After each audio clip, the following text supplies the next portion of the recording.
What's up, everybody? Sorry about that. Welcome to my channel, Real Talk Recovery, where we talk about recovery from addiction and I share my life with you. My name is Nichole and I am a person in recovery. My sobriety date is July 13th of 2015. And I was live earlier, but my boss man called me and I'm so sorry. Hey, Sonia, sorry about that, girl. Dr. G called me and I had to take the call. He's the boss man. I gotta answer when he calls. So we had to talk about some stuff and now I got that handled and so I'm back now. Hey guys, I'm sorry. Dr. G called. I had to answer the phone. Hey Lakeisha. Hey Sky. Hey Sam. Hey Ann. Hey Kim. We back. I had to answer that phone, you guys. Couldn't leave him on. I couldn't leave him hanging. He would get me if I did that. So what were we talking about? Y'all were asking so many awesome questions. I love it when you guys ask questions. I colored you guys a picture while we were doing this. Okay, so let's go on. We were getting on some good conversations, you guys. Yay! Brian, how's your TikTok doing, dude? Is it growing? Hey, Marilyn. I just hit 27,000 on TikTok. I hit it today. And I have to say, you guys, like, if you're not on TikTok, and you should come over there because we really do have a good time. We really, really do. The only downside of TikTok is that people can just report your stuff and TikTok just takes it down. Like, that's why I had to come over here because somebody reported my live. And we were literally talking about recovery from addiction. So that's the only downside about it. Other than that, I love it. And it's really helping me to get the message out. Like, so many people do not know about Mara, you guys. And so I have been making videos and I have linked it in my bio. And so that's 27,000 people that are learning that there is a support resource out there for people like us. You know what I mean? For people who see sobriety from a different angle. You know what I mean? We see sobriety from a different perspective. We see it as it being something. It's not about the substances. It's not about the medication. Bye, Sona. See you later, girl. It's not about that, you guys. It's about recovering on the inside. It's about changing your behaviors, you know, and if you're somebody who has to utilize medication, but you're changing your life and you're being a better person, then that's what recovery is about. And that's what we see it as, you know, non-judgmental, all-inclusive recovery. So anyways, let me think. I know there's so many new people here on there's so many new people on YouTube that have come over from my TikTok, and I would love to keep answering questions. Or if you guys have a topic that you want to discuss, go ahead and put it out there. I would love to hear what you guys have to say and what you guys want to talk about. How are you doing in your life? Hey, Sydney, what's up, girl? I'm back. I recorded a video asking why an addict's criminal history is so important to people. Like, our past is full of lies, deceit, toxicity, and BS. But I don't know if I want to post. Hey, Karen, what's up, girl? You're from TikTok? Yay! If you have any questions, go ahead and ask, sister. Go ahead and ask. I'm an open book. Yeah, I feel like I don't know why that matters either. I also honestly think that a lot of jobs are starting to do away with like background checks and stuff like that and drug tests. I know the job that my husband works for, they stopped drug testing people because they couldn't get anybody. That nobody could be hired because everybody was smoking weed is what it was.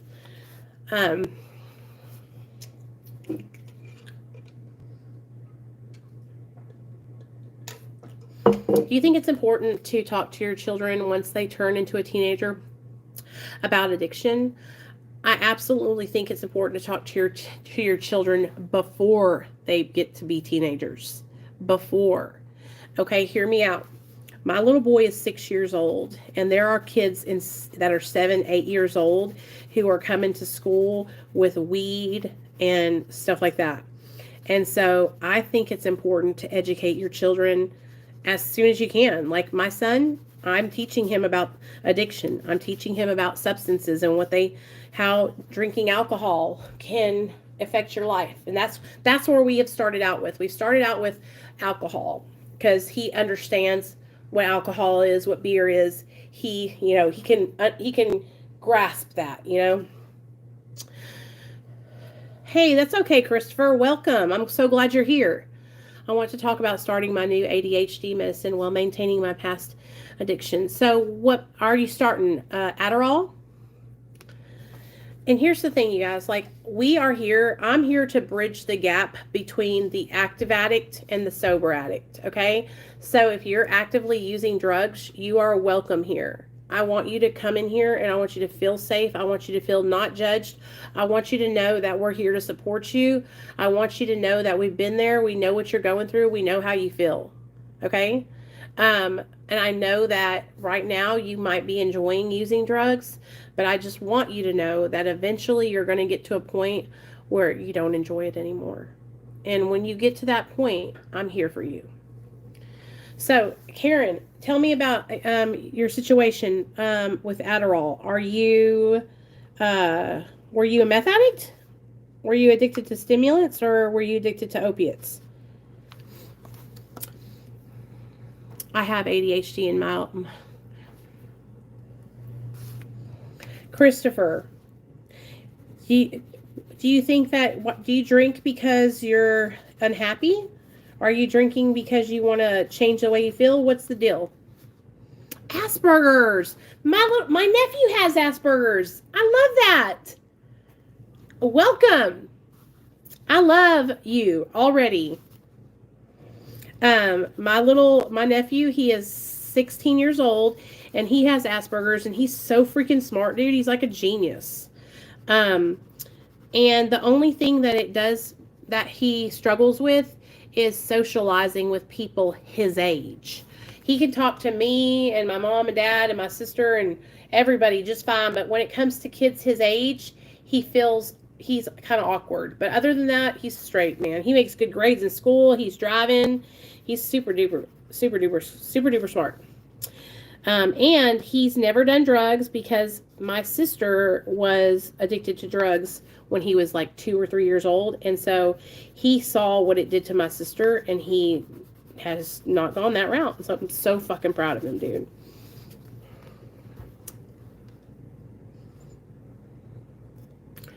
Yeah, you came to the right place, baby. You came to the right place. We have a lot of freaking support here and nobody's going to judge you no matter what. You guys, here's the thing, okay? There's no judgment here on Real Talk Recovery, and there's also no judgment in Mara, and that is the reason why I want you guys to get involved in Mara and go to meetings in Mara, because it really will benefit you. They are doing meetings all the time throughout the day. They do more stuff than I do, you know? Yes, so I suggested something like Strattera, but my doctor thinks for my particular needs that stimulants might work better. If that is why I choose stimulants in my addiction rather than... Oh, okay. Well, Karen, as long as you're taking your medication as prescribed, that's all that matters, okay? Take it as prescribed and see how it works. And if it works good, then that's great. I want to tell you about a guy on YouTube. His name is CG Kid, and his channel is called CG Kid. And he was a methamphetamine addict also and ended up getting diagnosed with ADHD and put on Adderall. He has shared a little bit of his experience on his YouTube channel. I think it's the most recent videos, but he also has a vlog channel where he talked more about it. But go check out his channel and see, because he shared, if being on Adderall helps you to be healthy and have your life and be able to function, there's nothing wrong with that, okay? Just as long as you are not abusing it. That's all that matters, okay? If it helps you, then take it. I have a friend who drinks across the street, started with a couple days a week, turned into a few tall boys of hurricane, sometimes usually more. Each day, 5 to 6 days weekly. Yep, that's how it starts out. It starts out with just having somebody that you're hanging out with, you know? Do you have tips for someone who is going through withdrawals and has to work full-time job? Sydney, I do. So if you're going through opiate withdrawal and you have to work a full-time job, this is my suggestion, okay? Oh, my suggestion is to reach out to a doctor, okay? Reach out to a doctor and see if there's anything they can do to help you with that withdrawal. They might give you something like clonidine, which is medication for your blood pressure. I would say drink a whole bunch of water, stay hydrated. And if you can't handle it, and the withdrawal is too much and you don't want to go through it, go and get on Suboxone, but that has to be up to you. You know what I'm saying? It will get better, okay? If you're someone who is taking short-acting opiates like fentanyl or heroin or hydrocodone or whatever, then you should be out of the woods by day 5, okay? You're going to feel like shit your second day, third day, fourth day, you'll start feeling better. Fifth day, you'll start feeling really good. So if you can make it, you can do this, okay? It will pass. I feel like I know my boundaries, but I'm afraid. I do not want to go back to that life. Have somebody hold your medication and give it to you as prescribed. I have I don't take for depression. Gotcha. Oh, CG Kid.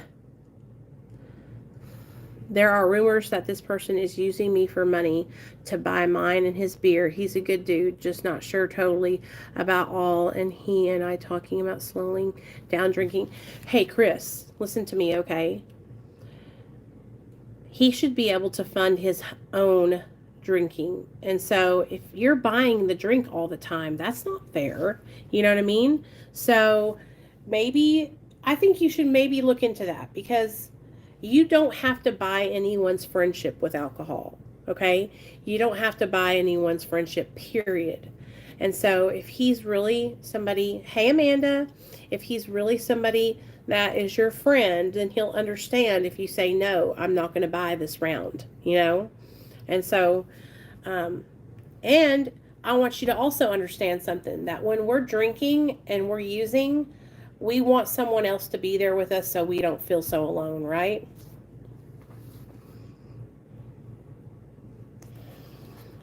We don't want to feel so alone, so we will drink with somebody, or so you guys,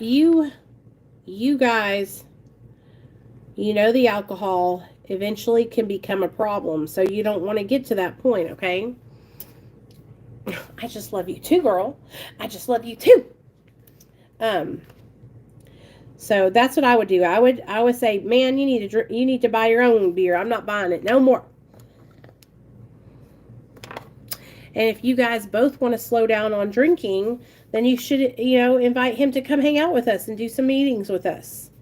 But you guys are worth it. You are worthy of have a sober life and not drinking at all. And I don't want you to become an alcoholic. And if you keep going on the route that you're going, then you're going to lose the power of control. That's what happens.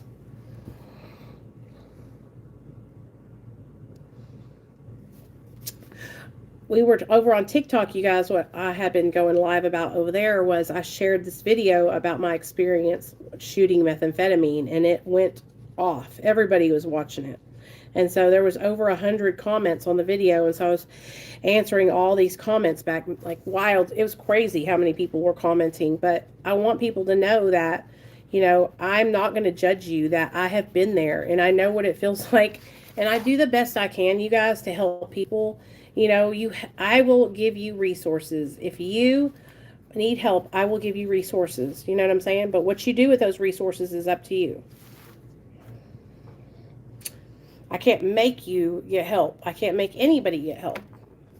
Do you know what I mean? I had to get to a point in my life where I just got sick and tired of being like I was, and I needed help. And I didn't want to lose my son I don't want to get my son taken away from me. That was the main thing that saved my life. So.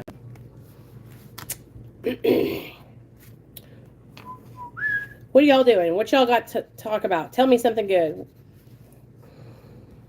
It is rough, girl. And I lost everything because of methamphetamine. Within 6 months of shooting dope, I had got a felony, went to prison. And so it happens so quickly because the drug is so intense. And unless you've done it, you'll never understand that shooting meth is so intense and so euphoric. That's why the person that does it gets hooked. And I was talking about this over there on TikTok. Like, once you start injecting drugs, it's a whole new fucking deal. It's not the same as just smoking or snorting. It's totally, totally different.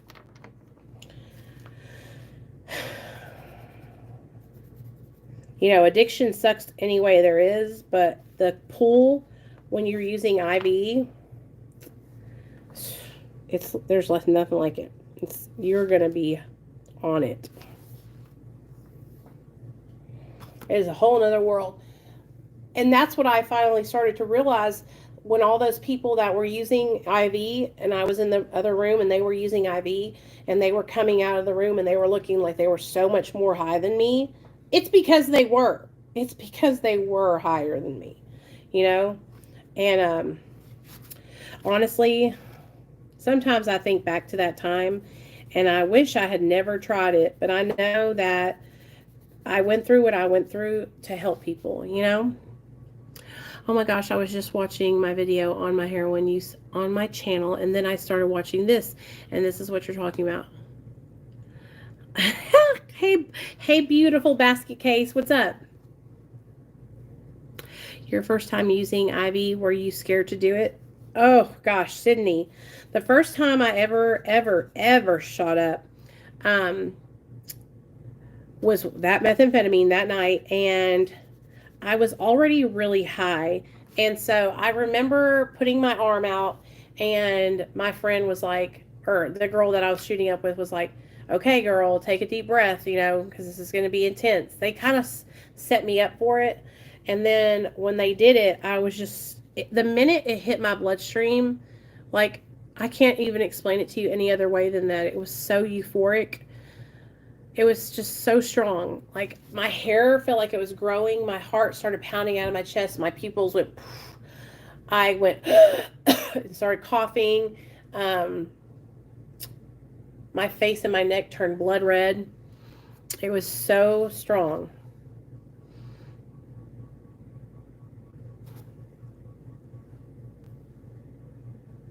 Oh, Christopher, then you don't need to be over there, baby. If he's violent, then you don't need to be around him, okay? Please, change. Don't be going over there no more. All right? You don't deserve that. Yes, girl. And you know what? I will never, ever forget the first time. Never, never. And I don't mean to trigger anybody, you guys, when I share that. Like, I literally am just sharing with you guys legit what it was like. Like, that is why I chased it for so many years. The same thing with cocaine. The first time I actually shot cocaine and it was good, was the same kind of situation, only a little bit different, but the same at the same time. It was so strong and so intense that I heard this sound in my ears. It's like, wah, wah. And it was just like your whole body temperature spikes up really quickly. Methamphetamine, cocaine, and oxy is what I shot up, in heroin. But I was talking about methamphetamine at that moment. That is why people chase it into the gates of insanity. That's what I said on my video, Sam. I said I had an orgasm. That's exactly what I said. And that video is blowing up over on TikTok right now. Like, people are, I'm sure it's probably almost at 30,000 right now. So, somebody go look and see how many views that video's got. We have to stay away from, and I'm not, please do not think I'm glorifying it, you guys. Hey, Amanda. I'm just sharing with you guys the straight up truth, okay? That shooting dope it will take you down through there, and then you will never be able to stop. What was your consequences, however you spell it, of my drug use? Good question, girl. Good question. The consequences of my drug use are as follows. first I started losing jobs. Okay. That was my first consequence that I started to, experience. My second consequence was going to prison because I had possession of a controlled substance, methamphetamine. My third consequence was crashing my car, damn near killing my husband, ODing. And then my final consequence was losing custody of my son to DHS. But I fought for him and I have him back. And I've had him back for almost 5 years now. In July, I think, well, no, I've been sober for 5.5 years. So I've had Nathaniel back for 4.5 years because it took me a year to get him back. I already told everybody about it on TikTok, Amanda. I told them that you're going to come share your story and on the channel. I'm excited too, girl. I hope you get to feeling better. I know how it is to be in a funk. I was in a funk yesterday, and my little boy was tricking me. Y'all, Nathaniel, he totally tricked me. He's fine. He had a fever yesterday. I took him to the doctor. Okay, I took him to urgent care. And they said, yeah, he has a fever. Just monitor him. If he has any symptoms, like coronavirus symptoms, then I would have to take him to go to one of those testing centers, right? But he was okay. This morning he woke up and he said, my throat hurts, my throat hurts. And so I let him stay home. Do you think your childhood influenced your substance abuse? Okay, let me tell you all about my childhood. I had an amazing childhood. My mom and dad are still married to this day, you guys. So no, I had my family, my mom and dad don't use drugs ever. I have 2 sisters. They're amazing. Now, me and my sister Michelle, we ended up getting addicted to drugs, but my sister Christine is not a drug addict. But I had a really good upbringing.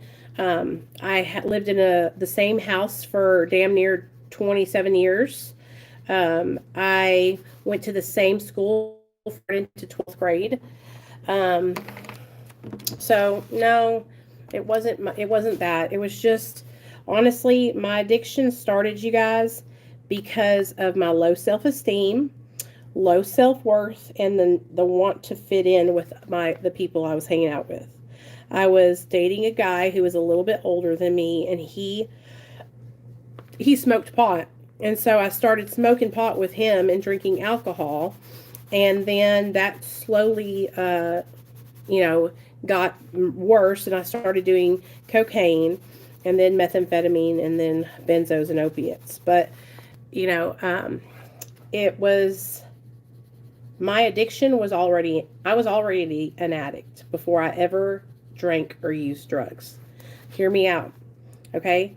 I was born with addiction. I was born with this disease. I just didn't know I had it. So this is how I'll explain it to you. Do you know how if a person is allergic to peanuts and they eat a peanut and they don't know they're allergic and they break out in hives and their throat swells shut? That's what happened to me with drugs. I had never taken drugs before. I took drugs and I broke out in hives. It triggered a phenomenon of craving in me, and I wanted to use more and more and more and more. And so I already had the disease of addiction. My first use is what triggered it to be awoken. And so that's how I try to explain it to people that don't understand. It's an allergy, and the only way that I can keep my addiction from, showing itself is by staying healthy and not taking in those substances, and by doing work on myself and staying the course, being honest, open-minded, and mentally taking care of myself mentally, because my addiction is so bad. I have such a bad addiction, you guys, that my addiction is not just to drugs. My addiction is to anything. My addiction can be to food, gambling, sex, relationships, credit cards. I have had addictions to all these things. Thank God you didn't.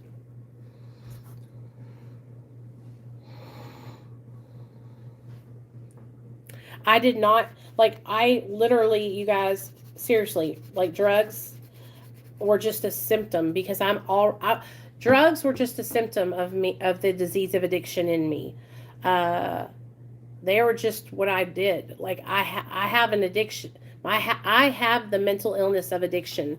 Like, you know how people are bipolar? You know how people are manic depressive? You know how people have schizophrenia? I have addiction. You know?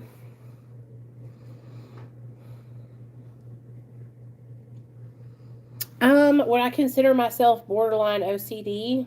No.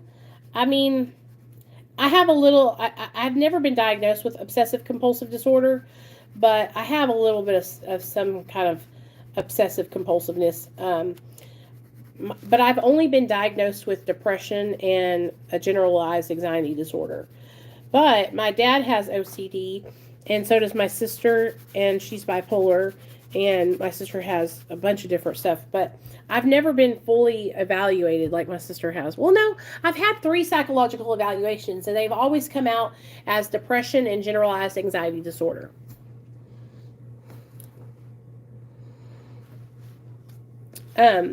So my childhood, you guys, was really good. And so, and I know a lot of people that their addiction is triggered by trauma, right? And so, but that's what I want you guys to hear me when I say, like, some people might not be born with addiction, but I was. I have addiction, okay? Whether it be to food, whether it be to sugar, whether it be to spending money. Before I ever used a drink or a drug, I struggled with overspending money. I struggled with overeating. I struggled with having sex too much, being promiscuous, okay? I struggled with wanting to be perfect at everything. Like, I really had some struggles when I was younger, you know what I mean? And so I used substances, and it woke up that addiction inside of me. But I started using, because I wanted to be a part of, and I wanted to fit in. And I was with my boyfriend, and he was getting high, and so I started using too. You know what I mean? That's like really the only way I can explain it, is that I hadn't started using, and then when I was 17, I started dating a guy that used, and I tried it, and then I liked it. I liked the feeling produced by drugs and alcohol. And I continued using because I was getting the results of what I wanted. Okay, so I continued using because I was losing weight. It made me feel good. I was fitting in. I felt, you know what I'm saying? Like, all the things that drugs told me they would give me at the beginning, they were giving me, right? But as I continued using drugs and alcohol and my addiction progressed, eventually all the things that I was gaining from drugs were slowly slipping away, and I was losing everything. Do you understand what I'm saying, guys? I hope I'm making sense to you guys. I really do. It was like all fun and games at the beginning. It felt good. I enjoyed it. I'm coloring and I'm talking to you guys at the same time. I hope y'all don't mind. I felt good,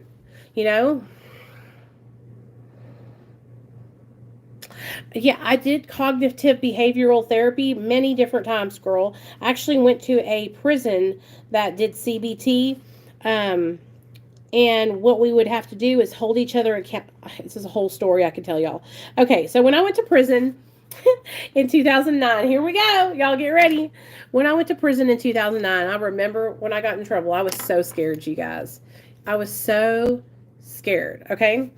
I went, I got arrested for my possession charge. I had methamphetamine in my purse, okay? And so when they arrested me, I was a hot mess. And so the guy that I was with got me bailed out, and then I went on bond. Well, when we went to court, they ended up sentencing me to 3 years probation.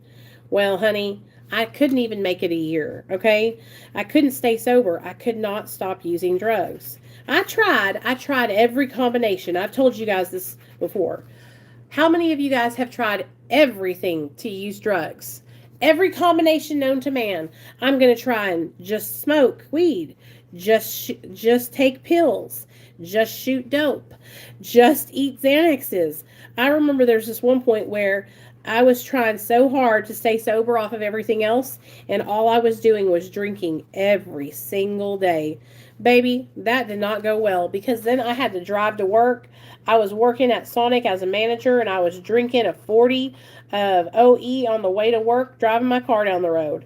And so, yeah, that didn't work out. I ended up getting revoked on my probation and sentenced to a year in RPF, which was Regional Punishment Facility in Pine Bluff, Arkansas, for it was a minimum security prison for people that didn't have they didn't kill nobody. You know what I'm saying? And so I was sentenced there, and I went there in when did I go there? November of 2009. Okay, I went there in November of 2009, and when I got there, I realized that it was a cognitive behavioral therapeutic community.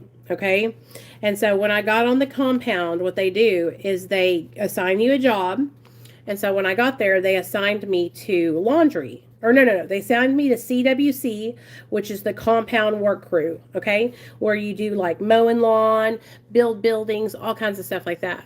Well, I was working out on the lawn one morning, mowing the lawn, and one of the guards that worked laundry saw me out there, and she was like, "Hey, you look like a hard worker. You're coming to laundry with me." And you guys, being in laundry in prison is a coveted job because you have access to things that nobody else has access. Laundry and the kitchen. You want to work those two places. Get more food and you get clothes cleaned right. So when I got on the laundry, I was like, hell yeah.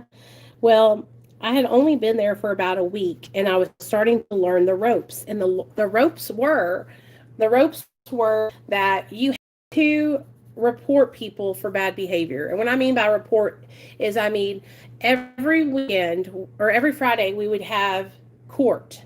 We would have prisoner court, where as prisoners there would be a judge, which would be one of the guards, which would be the person over the prison, the warden, and then the warden had a committee, okay? And the committee was made up of the prisoners, okay? And so there was 6 girls on the committee, a president, vice president, and then 4 little whatevers. I don't know what they call them.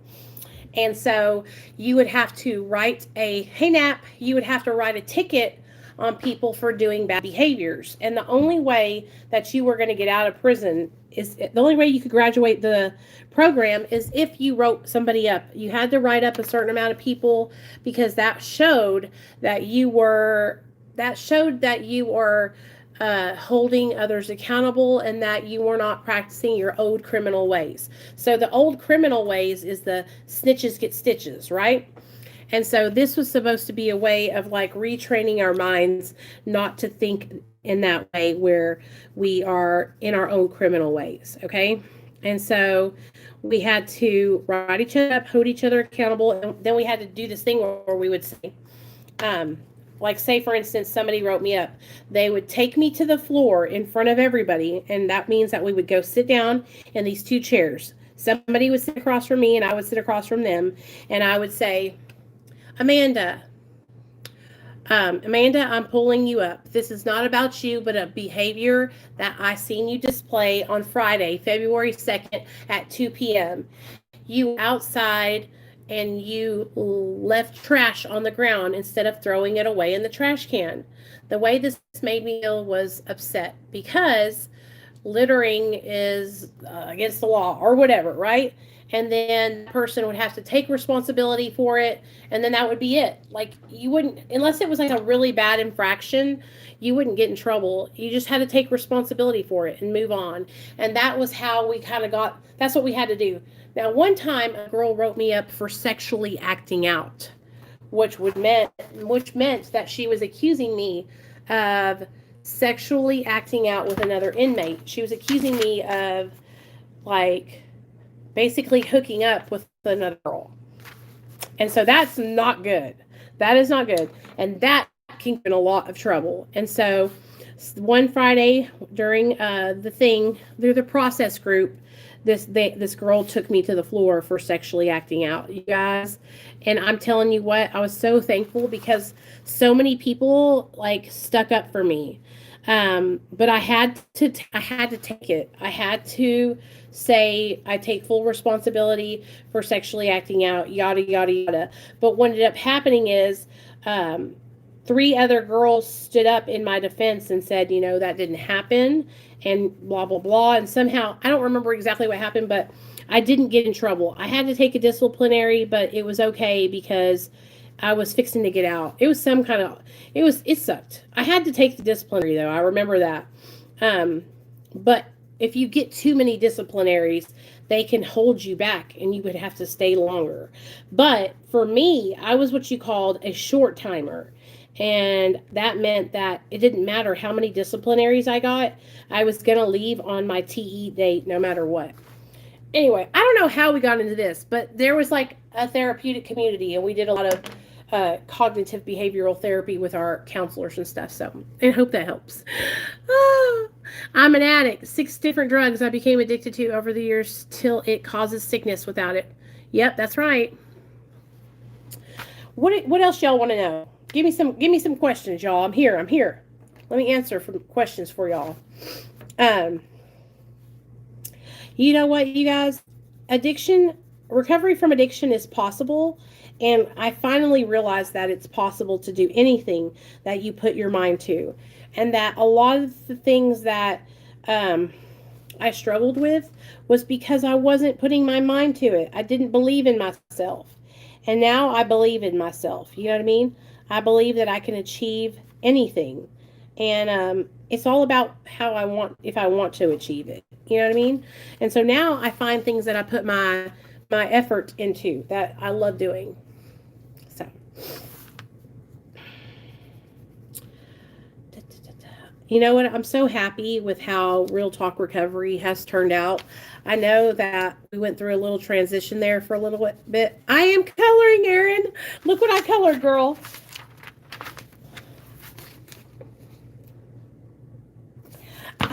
When I first, took the break from YouTube, you guys, I needed it so much, you guys. I needed to take a break because I was getting so burnt out on YouTube.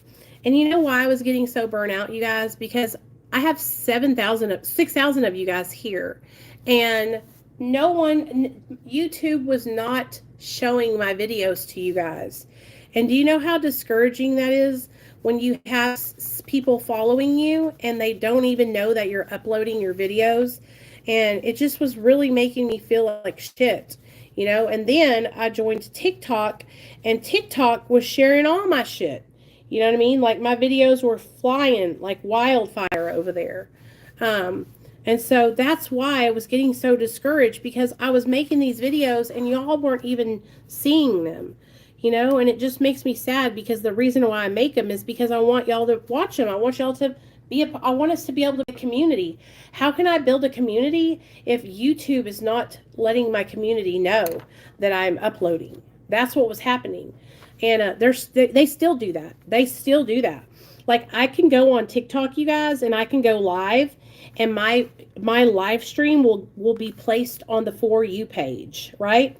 And I'll have over 100 people in a live stream and most of them will not even be my followers and they'll end up following me because they found me on the For You page. Yay! I've never shared my story. I'm so excited. You're going to do great, girl. Why I do that or now trying to see why I've lived that way when I didn't have to. I don't see what makes me that way. I'm an addict. Yeah, Bobby, you have the disease of addiction inside of you, okay? I want you to start thinking about this.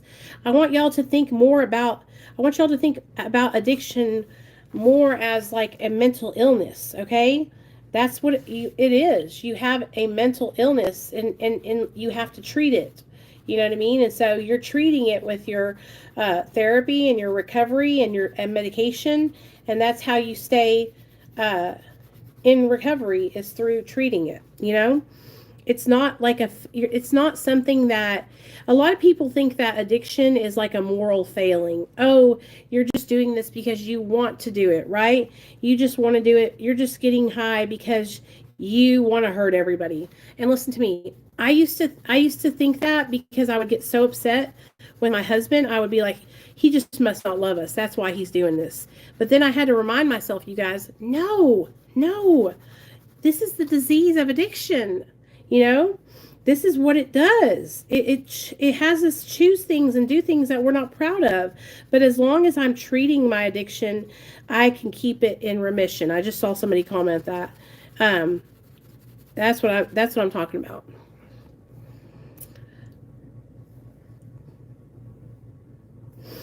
And I know you guys do. I know y'all watch me, go back and watch me. But and I'll tell you another thing. It's hard to watch other people that you make the same content as, and then their videos are doing so well, and then your videos don't do anything. It was just discouraging. But I'm not discouraged anymore because I'm working my ass off on TikTok to get people to come over here and be with us here on the channel. Hey, Amanda. Yeah, well, it's Real Talk Recover with an R. You'll see it. I have 27K on there. 27,000 people on there. I have two, though. I have a Real Talk Recovery one, but I've only uploaded like 2 videos on that one. The Real Talk Recover one is the one where I have uploaded the most videos.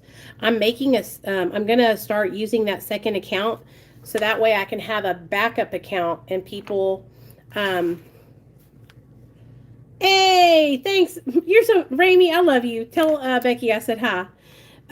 You guys, I'm just trying to share what I do here I literally do the same thing on TikTok that I do here, but I think people on TikTok they've never really had somebody like me, or not a lot of people on there talk so openly about their experiences with active addiction. And so when I first got on there, people were like, whoa, what's she doing? But now so many people have warmed up to me and I love it. And I'm meeting so many awesome people on the app. And I really, really think that, it's going to be a good thing.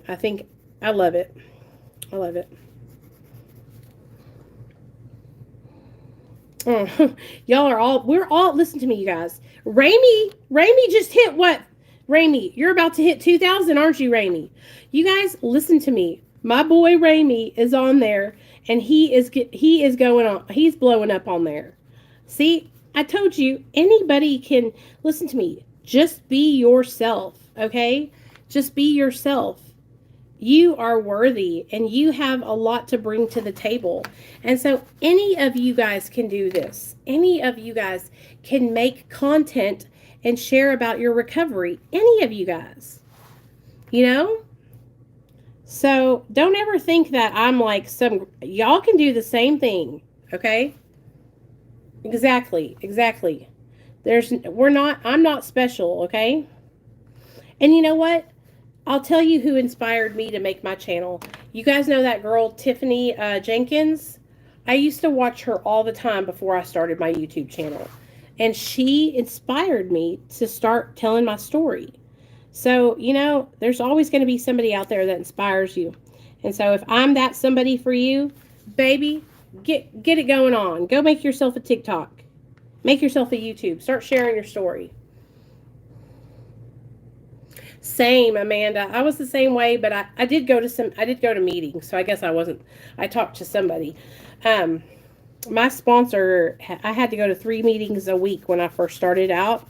And you know what, you guys? I know I say that I don't go to AA anymore, but I did go. You should go to some kind of recovery support. Like, you should have some people you can talk to. You know what I'm saying? But anyway, I'm going to get off here because I've been talking and my phone's fixing to die. I love you guys. I'll see y'all Friday night at 7 p.m. Central Standard Time. Amanda's going to come on and tell her story Friday night, 7 p.m. Central Standard Time. If you're not following me on TikTok, get your ass over there and follow me on TikTok. Bye, girl. I love you. I love all you guys.